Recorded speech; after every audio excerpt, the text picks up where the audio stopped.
Hi, Storm fans. It's Aiden here once again with one of our latest signings, Johnny Corneil. Johnny, welcome to Manchester. Yeah, thanks for having me on. I'm excited. So, Johnny, I'm just going to start off by just telling the fans a little bit about you. So, 25-year-old forward from Lindsay, Ontario, Canada. You played in the OHL for the Niagara Ice Dogs, did USports with Acadia University, and then you did your first year pro in Norway with Ringerike. Correct. So, get into the questions. So, the first one is, how did you get your start in ice hockey? Um, I think it's a pretty typical Canadian hockey player answer, but I'm from a small town in Lindsay. Hockey's very popular here. My family, we're always big into hockey. My dad and his brother both played growing up always. So, growing up on a farm also at a young age, my dad always had a nice big rink built in the barn. And so at a very young age, probably around 3 or 4, I started skating and joined a team not long after that. And just fell in love with it ever since, obviously, and spent all my time I could doing something involved with hockey, whether it's mini sticks or skating on the rink or finally joining a team. It became all about hockey pretty quick. And did you always want to be a forward, or did you do the typical thing of trying out all positions first? I always enjoyed playing forward. I'll never forget one game we were short a few defensemen. This is quite a young age, and so they put me on the blue line for defense that game. And in the offensive zone, playing the point, I kept standing outside of the blue line rather than inside. So I'd get the puck passed up to me at the point, and I'd be outside of the line. So I learned pretty quick I wasn't going to be a D. I'd rather be down at the net trying to put the puck in. So it was always forward for me. As a fellow forward, I agree with you. Played one Yeah, game defense, never again. yeah, When you can see two goals in your first two shifts, it's just exactly. this isn't working. Yeah. So, who would you say was the biggest influence on your hockey career? It's got to be my dad. We kind of did it all together growing up. Always supported me, always kind of knew which direction I needed to maybe improve, work on things, or always just had pointers. Always in a positive way. We just enjoyed kind of doing that together. We would shoot pucks. We would watch older kids that we know of from the my town, go watch them play.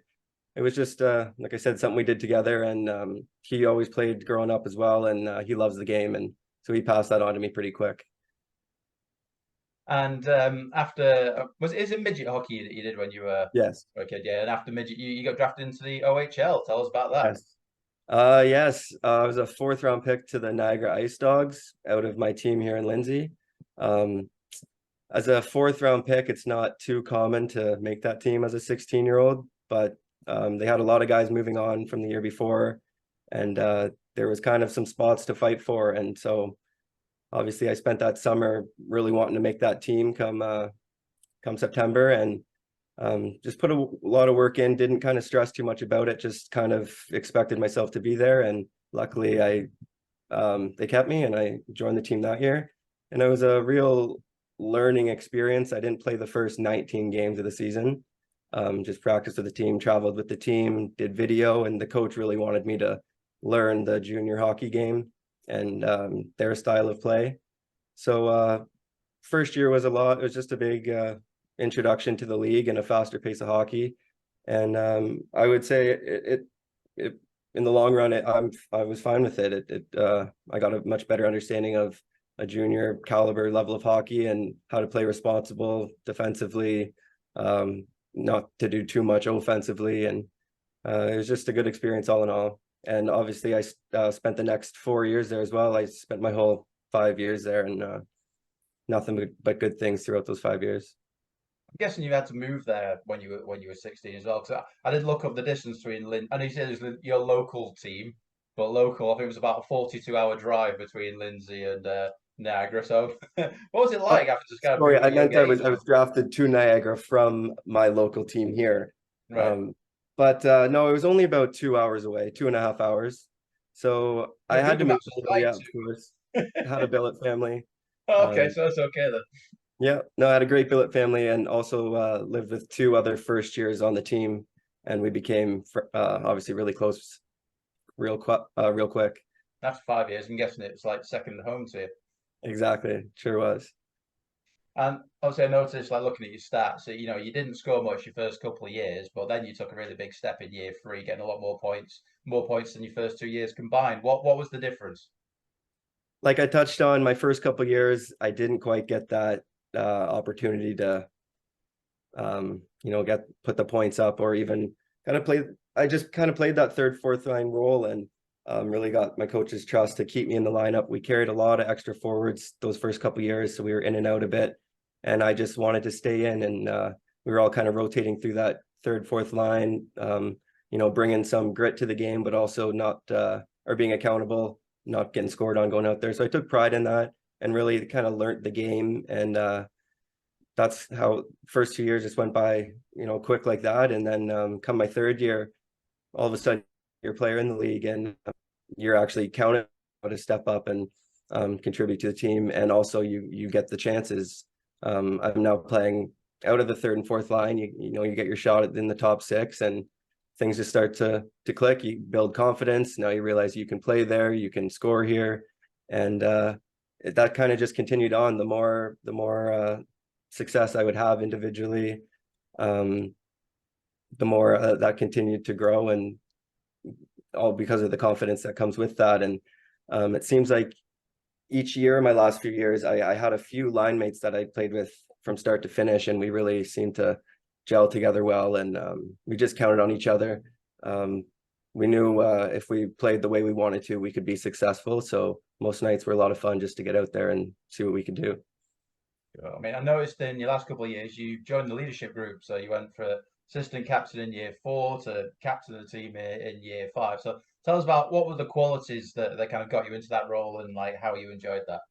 Yeah. Well, again, like I said, just the first few years, I took I took pride in kind of learning the game that our coaches and organization tried to play.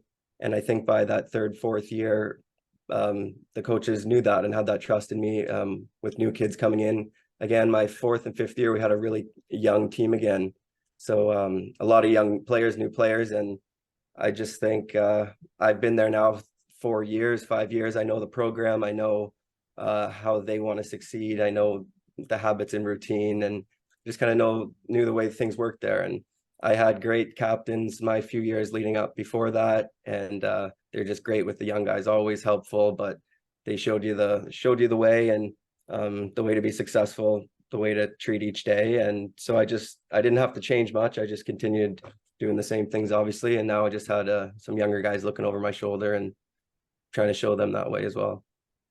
What would you say was the biggest highlight of your time in the OHL?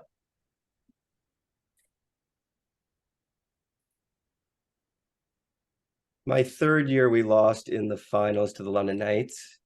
That was a tough loss, but winning the Eastern Conference, just before that series was pretty special. We finished mid-pack, lower pack of the league that season, and had a really good playoff run. I think we lost the first game of the first round and then won that series in five, and then swept the first place team and another top team to get to the finals. So it was just a great run and a great group of guys. And it's just one of those years that you'll remember because of, just some of those special games. And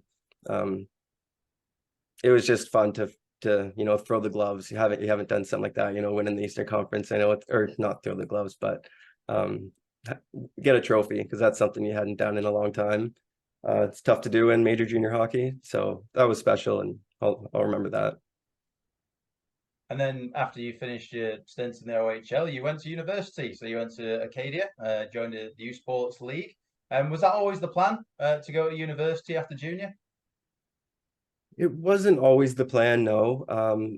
Ever since starting junior, you hear about Canadian college hockey, and every year it seemed to be kind of getting a better reputation, and it seemed to be good hockey. And as my junior career went on, ex-teammates who didn't go pro or overseas and went to college, and a lot of them continued successful hockey careers. A lot of them have just really enjoyed their time. And obviously speaking with them throughout their time there while I was still in junior, it just became a a partial option for when I was to finish junior.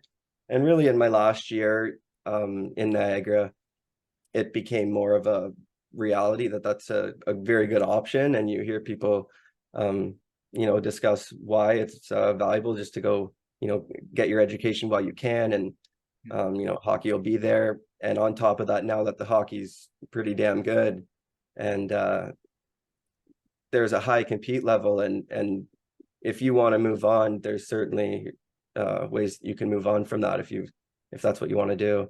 And so knowing all that, it became a pretty exciting decision, and my time at Acadia was a lot of fun. I loved it there. Again, great group of teammates and friends that were made, and connections that'll last a long time.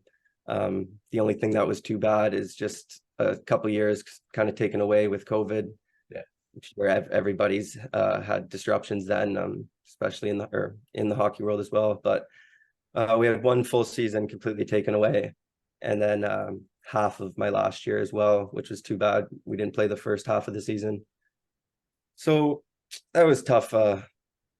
That you wanted to go and put a 4-year career together, or 4-year with your team and try and win some games and championships, and it kind of just got taken away right when we were going to be going for it. So, but my time there was great. And what did you study? I studied business and sociology. Business seems to be the big one with you hockey players. Like a lot of guys who have talked to, a lot of guys who come to the Storm, they either have done business or they're going to take business. So I'm guessing that's the plan for after your hockey career.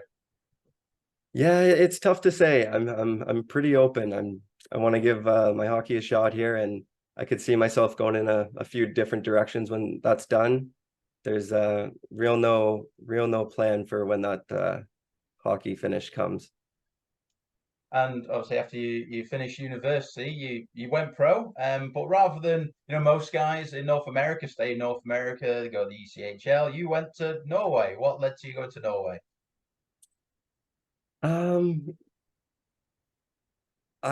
Again, just some ex-teammates I played with who became good friends had gone overseas, a few different locations, and just again, always good things.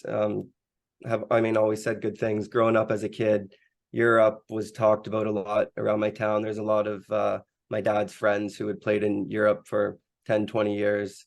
And so you grow up hearing about that, oh, there is hockey out there outside of the NHL as you grow older, and some real good hockey too.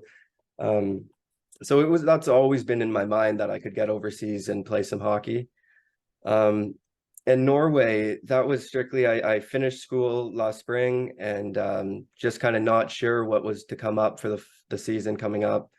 Just started reaching out to a couple friends, and my former captain, when I was a 16-year-old in Niagara, he was playing in Germany at the time, and he got me in touch with his agent that represented him or helped him get overseas in a few years prior. And so after just talking to him a little bit, he found a team in Norway who was willing to give me a shot over there. And I didn't know much about Norway. I knew there's a lot of English speaking, which was nice to hear, and I thought could make that first year a little bit easier without having a major language barrier. And it was great. But so I didn't have much to think about at the time. I was pretty excited to go. Another former teammate I had from Niagara, Brennan Perlini, his older brother played in Ringerike the season before. So I reached out to him, and he again had nothing but good things to say, and said it'd be a great first team to play on and a good introduction to pro hockey. And so I went for it, and I'm glad I did. What did you think of the league? I thought it was good, like real good hockey. I wasn't too familiar with it at all going over there. And when I got there, I sat back pretty quick and realized that this was fast paced and highly skilled. And it was my first time playing with, men who are over 25 years old, like college hockey or junior hockey. And that obviously means something too. There's some more strength, and even I found a bit more compete level at times, but it was just a fun experience. And playing on a lower team in the league, it really gave me a chance to play a lot, not just kind of fight for every inch. I almost had a responsibility to produce, and so luckily it took me a bit of, I don't, the first 10 games I think I had an assist. It took me a little bit to get going, and also I'd only played about 30 games the 2 years before this season with COVID at Acadia. So it was nice to just get back playing hockey, a full season, full routine, and to have that start going in my direction and see the puck start going in the net again, and just getting back to how I felt in junior and feeling really good. And with that, obviously the confidence came back and would continue to grow. Remember just coach addressing our team really early in the season, just saying, I hear a lot of you saying you don't have your confidence right now. You don't have your confidence. Like, and his point was like, that's not just going to come. You gotta work. You gotta work for everything you're going to get. And it just kind of hit me. And I think I tried to turn it on a little bit more and realized that was a pretty accurate statement. It's not just going to start happening. So I just kind of put the work in, and it was really nice to see, not just putting some points on the board, but feeling really good on the ice and feeling comfortable with the puck, and feeling comfortable to make the right first pass whenever I have the puck. And it's just it was really good for me, I think, this season to be there and play as much as I got to in the second half of the year. And it was just a good year for me. And now you're coming to England. So what made you decide to come here? There's a few reasons there. I'm not Matt Ginn, the coach of the team. He's from Lindsay as well, my small town here. A little bit older than me, but even growing up, since it's a smaller town, all the kind of high level hockey players would skate together. He was quite a bit older, but we'd all come together. So I've been shooting on Matt for a long time growing up. And I think he would have maybe followed me a bit the last few years, just again, because we all kind of know of each other around here. And he knew I was going to Norway last year. We talked a bit last summer, and I think he saw that I could play and was interested to chat about what I thought about going to Manchester for this season. And I was pretty excited to give that a shot. I'd heard some other friends who have been there as well. I've heard from my agent at the time now in Norway how well, or how good of a league it is in England and how much it's improved even just the last 5-10 years. And a second thing is my mom is English. She was born in Sheffield, came over here at a young age. I know. And I've never been to England, which is quite funny. But so it's just always obviously wanted to get there, and here's a reason, and a very exciting one. So. Yeah, I'm sorry. It's the thing. If you're talking to any Storm people and you mention Sheffield, the face tends to go a bit, ooh. Yeah. Steelers are the rivals. I've seen that, yeah. Yeah. Cool. So Ben, how would you describe yourself as a player? An energetic, hard-nosed forward. I like to make plays and contribute offensively. But I also take pride in my own zone. I'm comfortable defending. Just a solid two-way player, I would say. My compete level's high. I like being in your face. Just very competitive. I like to make plays. Do you chirp? I'm not out looking for it, but it's a part of a game. So if it comes, it comes. But I'm trying to focus on other things mainly when I'm out there. Cool. And finally, before we go, is there anything you'd like to say to the fans? Just that I'm excited to be there. Like I said, I've heard a lot about the city and how hockey's growing in Manchester. Seems like a great fan base. So I'm excited to get there and look forward to it. Well, Johnny, it's been an absolute pleasure meeting you. Enjoy the rest of your summer, and we will see you in September. Yeah, thanks for having me on, Aiden. No I'll see you problem. soon.